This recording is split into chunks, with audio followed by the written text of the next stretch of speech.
Today we're going to be doing 2 repairs and 1 modification to our Airstream Travel trailer. Our first repair is going to be to this pantry door. And if you have this style door in your Airstream trailer, you've probably noticed that the door sags over time and the latch stops working. And that's what we're going to address today. The door itself, because it has this mirror on it and it's a pretty big door held up just by these 3 hinges, I've noticed that it tends to sag off the hinges over time. And then what happens is the latch right here can't engage right. It'll actually, well, this one actually broke, and this is the replacement latch that I put on, and it freezes in the closed position, so the door won't close.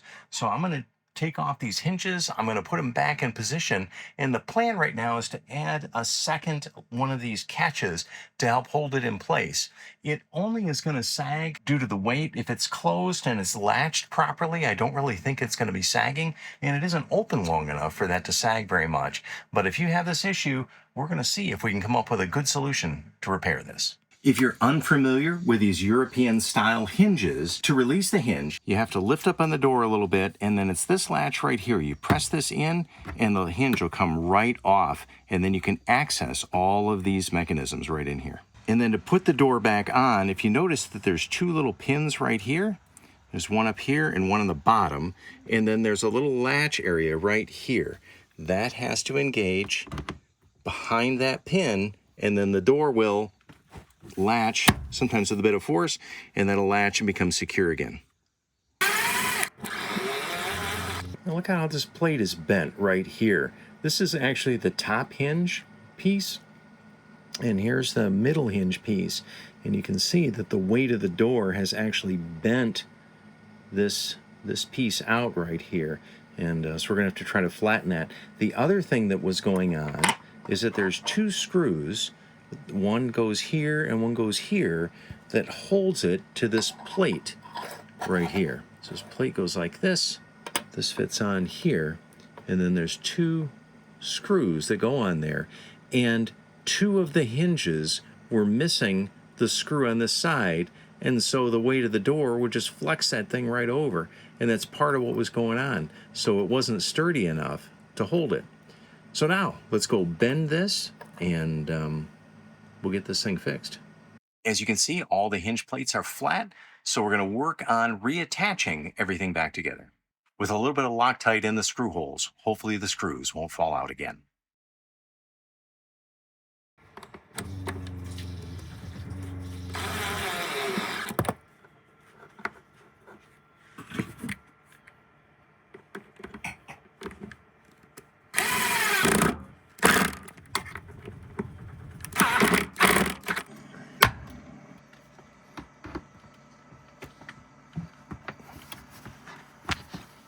Now we've got the door all put back on the hinges and it's hanging there. And so now it's time to replace that broken latch and possibly add a second one. And I have a selection of them right there in my toolkit, all the necessary things to help keep our Airstream in tip-top shape. It seems like just the receiver side of these latches break. I've not seen the prongy side ever break on one of these. So I'm going to leave that one in place. I'm going to put this on. We're going to make sure it's all lined up and then see if we want to add a second one. I'm going to add 1 extra screw in this hole down here, and that'll help keep this from moving around. And one thing I've noticed is that these screws, because this has come off and on a few times, it's been in a little bit of tension and strain during our travels, the screw holes are pretty stripped out. I can't get that to tighten up real good. So the extra screw right here is going to help hold all this together.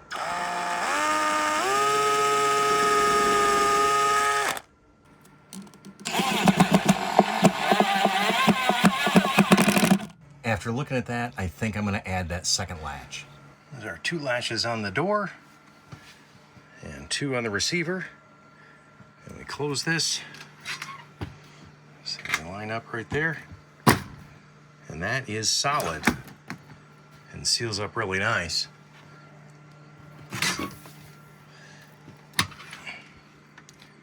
Takes a little more effort to open it, but that is going to be much more secure as we travel down the road.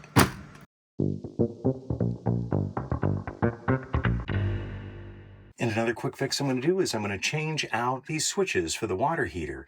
Right now, the way it's set up, these are just two rocker switches. This one's electric, this one's gas, that turns the water heater off and on. And there's a light between, and that light is there just for if there's a system failure. It doesn't really tell you if either of these are on. So what we're going to do is we're going to pull this apart and we're going to install lit rocker switches right here. So these will light up when they're on.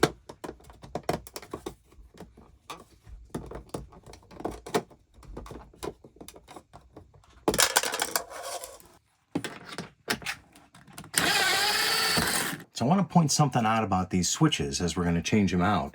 The original switch that's in here, notice that there's two blades on it, and it's simply an interrupt switch. So this switch just lets the current go through or not go through. But the new switch we're putting on has three connectors on it, and that's because there's a light in there. And this really provides no power for the light to be in there. These is just a power to go on and off because that's just an interrupter. So we're going to steal the power from over here from this white wire here, and we're going to put that onto the ground side, which is this gold side. That's the different one, and that'll provide power to the switch so that it'll light up when it turns on. So we've got our lit switches in there, but of course when I turn them on, they don't light. So we're going to need to steal some power from over here. We're going to use this white wire right here, and I've made up three blade connectors that are going to snap on. 1, 2, 3. We're going to pull this wire, and we're going to wire nut it together with these three. So there'll be 4 white wires coming out to 3, and that'll distribute this power to these 2 switches so that they'll light. So let's pull this off. In fact, I can show you how that works right now. See, the switch is off right here. If I just connect this to here and turn that, see, the light comes on, so I know that my gas water heater's on, off, and I know it's off. So we just have to make sure that this power can get distributed to all 3 things. So we're going to cut this, strip it, and then connect it to those other wires. So let's cut this first, right here. Like that. Then we will strip it. It looks like it's a 12 gauge wire. We'll strip this right there. Then we will put all of our connectors together, make a little pigtail harness. All 4 of these together. And then we're going to wire nut them together. Be better if I had a crimp fitting for all these than a wire nut fitting, but the crimp fittings that I have are too small to fit all these wires. So we're going to twist these together just like this, and that'll provide us a good connection. And then because we're traveling and bouncing down the road, I'm going to use some electrical tape, and we are going to secure that just a little bit more. Just like these connectors are taped together, we're going to secure this a little bit more just to make sure that everything stays together and stays put as we travel. So let's run a little bit of tape around this, and then we're going to come up and over and onto that connector as well to help make sure it all stays together.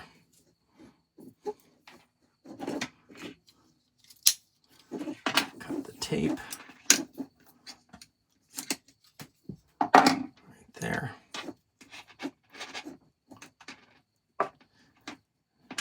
And that should be good. So now let's just make our final connections right here. This one here. We'll put this one onto here.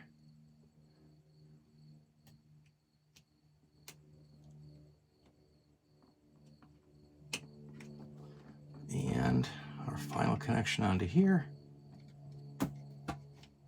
So I turn these switches on. There's my electric water heater. There's my gas water heater. And of course, there's no water heater. I really want to give a shout out to Keep Your Daydream. They had a video and part of it detailed this modification, and I am totally in their debt for just this idea to get this done.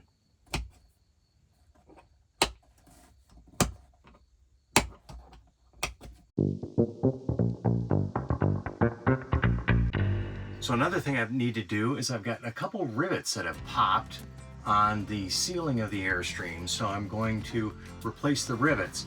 The other one is all the way through, so that'll be really easy to replace. This one, I've got to drill it out just a little bit because the bit of the rivet is still up in there and that won't seat all the way. So we have our 1/8 inch drill bit.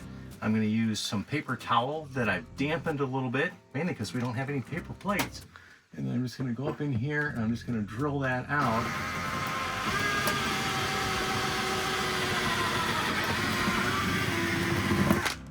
The paper towel is there to capture these shavings you can see in there so that they don't get all over the Airstream.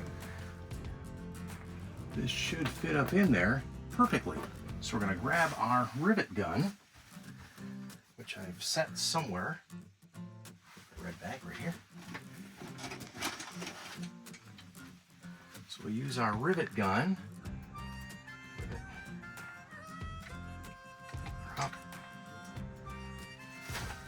It'll set right in there.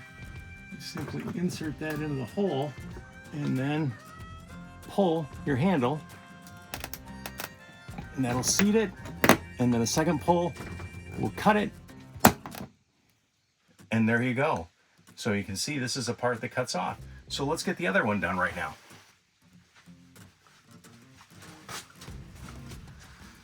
Just seat the rivet in the tool, push the whole thing right up into the ceiling. It takes 2 pulls, one to seat it and the other for it to cut. Hey, honey, I'm coming home to you.